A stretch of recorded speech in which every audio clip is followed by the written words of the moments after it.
Temu Regional Muda Administrator Jawa Tengah merupakan forum ilmiah mahasiswa ilmu administrasi negara dan ilmu administrasi publik se-Jawa Tengah.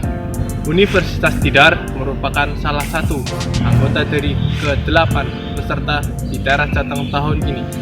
Saya, Bagas Daifullah, selaku Ketua Delegasi dari tim Universitas Tidar tahun 2021. 10% dari jumlah populasi anak di seluruh dunia merupakan anak yang berkebutuhan khusus, terutama di Indonesia. Menurut Badan Pusat Statistik, pada tahun 2017, jumlah anak berkebutuhan khusus di Indonesia berjumlah 1,4 juta anak.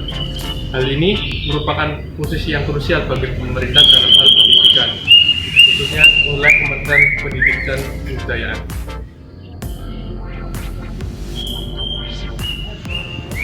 Berdasarkan peristiwa tersebut, pemerintah mengambil inisiatif dengan meluncurkan program pendidikan inklusif, yaitu penyamarataan dalam hal pendidikan, di mana anak yang berkebutuhan khusus mendapatkan perilaku dan hak-hak mereka seperti anak pada dasarnya. Isu penyelenggaraan pendidikan inklusif sebenarnya sudah ada sejak tahun 2006, namun bisa berhasil pada tahun 2011 dan penerapannya pun masih sangat minim di seluruh Indonesia. Untuk itu, di era masa sekarang perlu banyaknya persiapan dan kesiapan dari sekolah maupun penyelenggara pendidikan itu sendiri, karena mengingat pentingnya pendidikan inklusif sendiri di era pendidikan modern saat ini.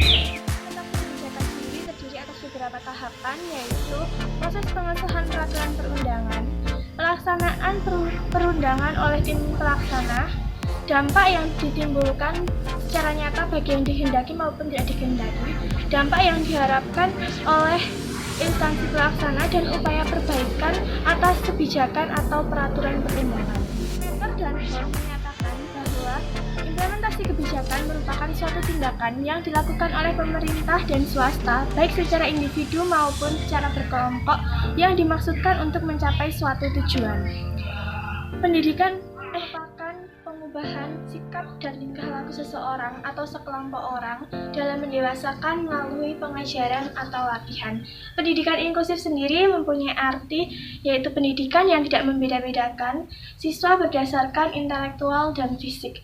Pendidikan inklusif berarti menjadikan siswa normal dan non-normal dalam satu kelas dengan penanganan yang berbeda. Definisi pendidikan inklusif tertera dalam Peraturan Menteri Pendidikan Nasional Nomor 70 Tahun 2009.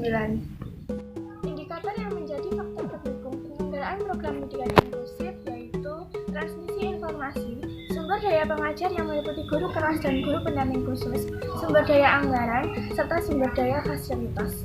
Hal tersebut sesuai dengan Undang-Undang Nomor 20 Tahun 2003 Pasal 5 Ayat 2 yang menyebutkan bahwa semua warga negara yang memiliki keterbatasan fisik, mental, emosional, ataupun sosial berhak memperoleh pendidikan. Itulah yang menjadi landasan yuridis terselenggaranya program pendidikan sekolah inklusif.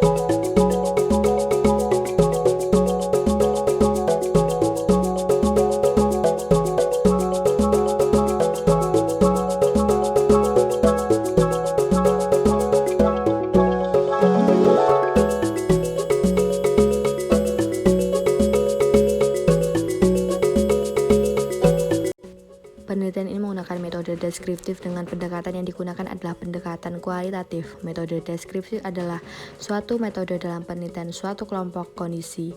Tujuan dari penelitian deskriptif adalah suatu untuk membuat gambaran secara faktual dan akurat. Sedangkan pendekatan kualitatif adalah pendekatan yang berusaha mendeskripsikan suatu gejala atau peristiwa dan kejadian yang menjadi fokus perhatian untuk kemudian dijabarkan sebagaimana adanya.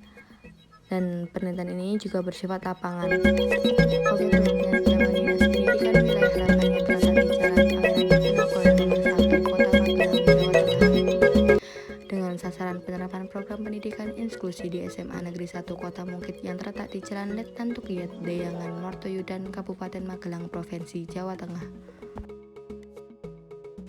Sumber data yang digunakan adalah data primer dan data sekunder. Data primer yaitu data yang diperoleh langsung dari sumber pertama melalui wawancara dan dokumentasi.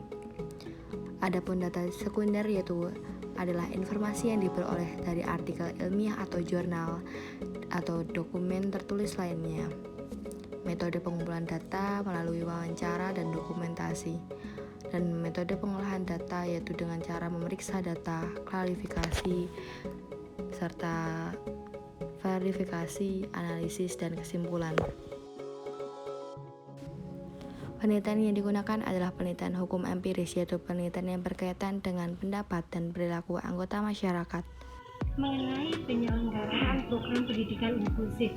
Untuk lokasi yang kami teliti yakni di Cabang Dinas Pendidikan Wilayah 8 Provinsi Jawa Tengah, di mana cabang dinas tersebut menaungi 4 daerah.